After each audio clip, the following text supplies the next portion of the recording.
Welcome to section 9.2. I split this section into two videos because we're going to talk about two types of special right triangles. The first is our 45, 45, 90 degree triangle. The second is our 30, 60, 90. So this video is all about 45, 45, 90 triangles. Yesterday we spent a lot of time talking about right triangles and how we could use the Pythagorean theorem. These are just two special types of right triangles that you're going to see a lot. So we're going to learn how their sides relate and how, if I just know one side, I can use these new theorems to determine the other two missing sides of a right triangle. So here's the big theorem for today, our 45, 45, 90 triangle theorem.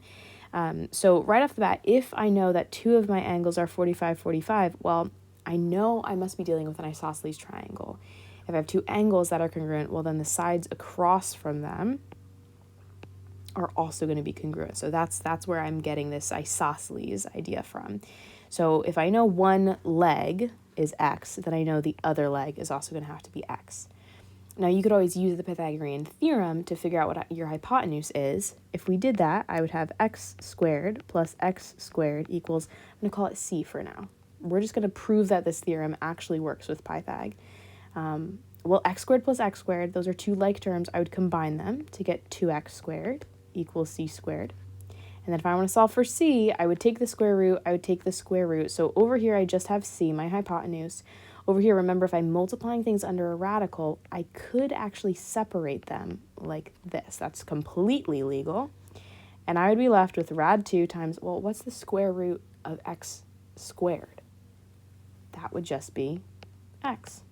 So that's where we're getting this idea from, x rad 2, and usually we tend to just put the number in front of the radical sign, so that's why it's x rad 2.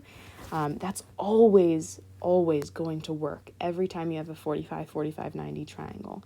So x is just going to represent some kind of number. Your hypotenuse is always going to be that number times rad 2. If you don't love just memorizing this diagram over here, you can always think about it using the formulas. So your hypotenuse is always going to equal your leg times radical 2. Whatever that leg value is, it's radical 2. So if you're just given a leg of a triangle and you know it's a 45, 45, 90 degree triangle, your other leg is going to have to be that same value. Your hypotenuse is going to be whatever your leg is times radical 2. That's always going to be true. So these theorems, they just give us nice little shortcuts. Yes, you could use Pythag, but why when you have this lovely little shortcut? So you can think about this formula. You can kind of think about these ratios over here with our x's and our radical 2. Always going to be true for 45, 45, 90 triangles. So think of them as shortcuts. Let's put them into practice. How could I actually use this theorem? How is it able to be applied? So we're going to start with this example here. I have a 45, 45, 90 triangle, so a special right triangle.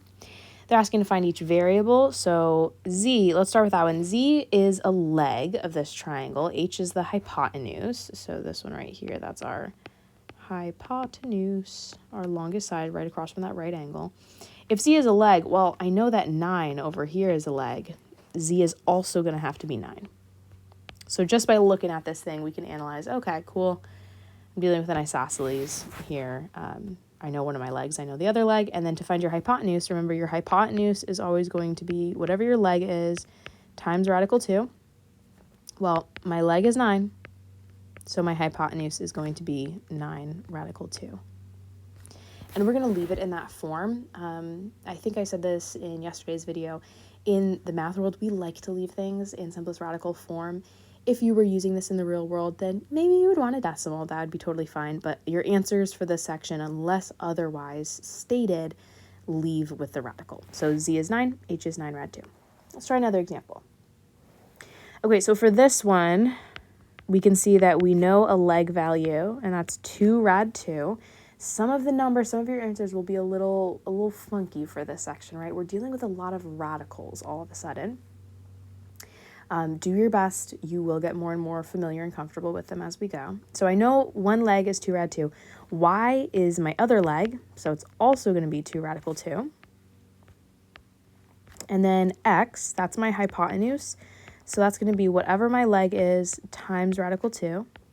Well, my leg is 2 rad 2.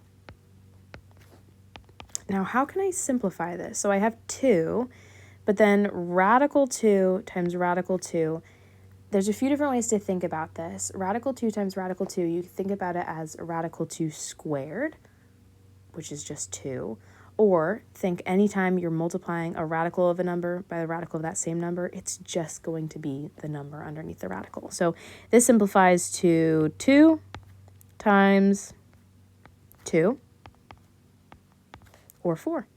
Another way to think about radical 2 times radical 2 is to combine it up as radical 4, which is 2. So there's multiple ways of thinking about multiplying 2 radicals.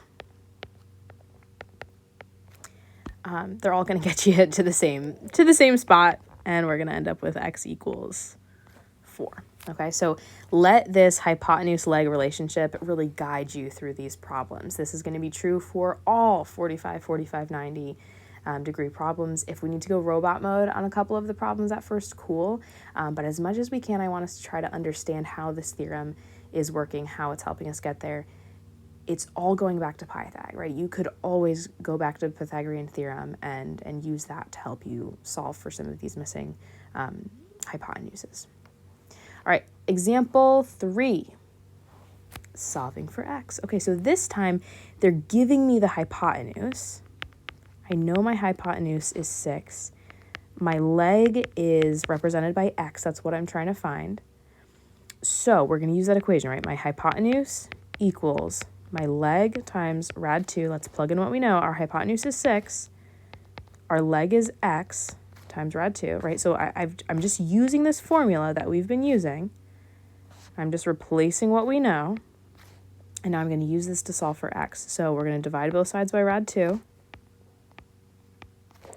So I get x equals 6 radical 2. Unfortunately, that's not the form of answer we want. I don't like having a radical in my denominator, and you're going to find this in all your other math classes too. We have to do this thing called rationalizing the denominator. So I'm going to write this out here. We need to rationalize the denominator, basically get the radical out. The way we're going to do that, and maybe you've done this process before, but I'm walking us through a little slower, just kind of refresh. If this, again, is a process that we're less familiar with, you have done this in other math classes, but if we're like, whoa, I don't remember this, look stuff up, right? I'm putting the pressure on you all for this section. There are a few things like simplifying radicals, rationalizing denominators that I'm going to explain. But then I'm going to kind of go with the understanding like, okay, you've done this in another class. You did this in algebra at some point or early on arithmetic. We got to keep going. All right. So I'm putting the pressure on you. If we're uncomfortable with this, look it up. Use your textbook. Use YouTube. Email me if you have other questions. I do want to help. I want to make sure that we're good to go. But I do want to put that pressure a little tiny bit on you all to make sure we're good with this. Okay, so rationalizing the denominator. I'm going to take that denominator, rad 2. I'm going to multiply by rad 2 over rad 2. This process up top will get me 6 rad 2, and on the bottom, rad 2 times rad 2, that's just going to simplify down to just 2. Okay, beautiful. I got that radical sign kind of out of the denominator. I can simplify, right? So 6 over 2, that's going to leave me with 3, and that radical 2 stays where it was. So, to refresh, I knew my hypotenuse, I knew my leg, I knew my relationship between my hypotenuse and my leg for a 45, 45, 90 triangle. We plugged everything into our equation, we solved.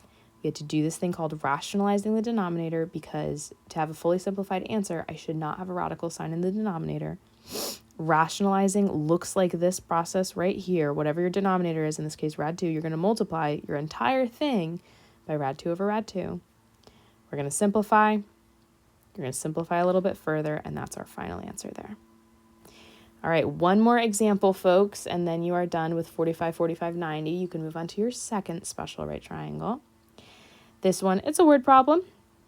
We have a high school softball diamond, which is actually a square, so that's kind of silly. It's just a square tipped. The distance from base to base is 60 feet over here to the nearest foot. How far does the catcher throw the ball from home plate, so this corner over here, to second base? So if it's a square, I know each of these corners is a right triangle. So I could just look at this right triangle over here. I know one of my legs, I know I'm dealing with a right triangle. If we cut a square exactly in half, well, then this would be bisecting one of those right angles, meaning I'm dealing with a 45, 45, 90 triangle. I know my leg is 60 feet. They're asking me to find basically the hypotenuse here. So D represents the hypotenuse. So I can say D equals 60 times rad 2. Because it's a real world scenario, I do actually want to plug this into my calculator. So we're going to get something that's about, I'll actually use little curvy lines here, about 84.9 feet would be the distance from the home plate to second base. All right, so that's just showing you a case where I actually would want to plug things into my calculator. If you're dealing with a real world problem, that would be a little bit more helpful for us. All right, head on to the second video.